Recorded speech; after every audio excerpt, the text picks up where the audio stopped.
તો ચાલો મિત્રો આપણે એલસીએમ અને એચસીએફનું એક ઉદાહરણ જોઈએ। સૌપ્રથમ રકમ વાંચીએ તો જો મિત્રો અહીંયા ઘાત આપેલી છે બરાબર, રકમની અંદર ઘાત છે તો x ની 5 ઘાત ગુણ્યા y ની 6 ઘાત ગુણ્યા z ની 3 ઘાત।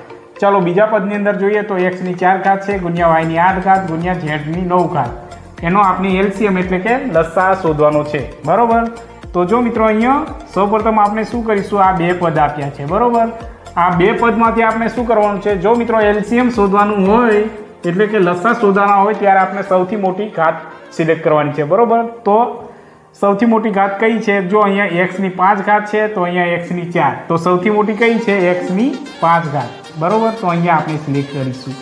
ચલો બીજા નંબરે y ની 6 ઘાત છે તો અહીંયા y ની 8 ઘાત, તો સૌથી મોટી કઈ છે આ છે બરાબર। ચાલો z ની 3 ઘાત છે તો અહીંયા z ની 9, તો સૌથી મોટી કઈ આ બરાબર। ચાલો હવે ઓપ્શનમાં જોઈશું x ની 5 ઘાત, તો જો મિત્રો અહીંયા x ની 5 ઘાત છે। ચાલો બીજા નંબરે y ની 8 ઘાત, તો અહીંયા છે y ની 8 ઘાત, z ની 3 ઘાત એ નાની છે બરાબર, તો y ની 9 ઘાત અહીંયા છે બરાબર। તો ઓપ્શન નંબર સી આપનો સાચો આન્સર બરાબર।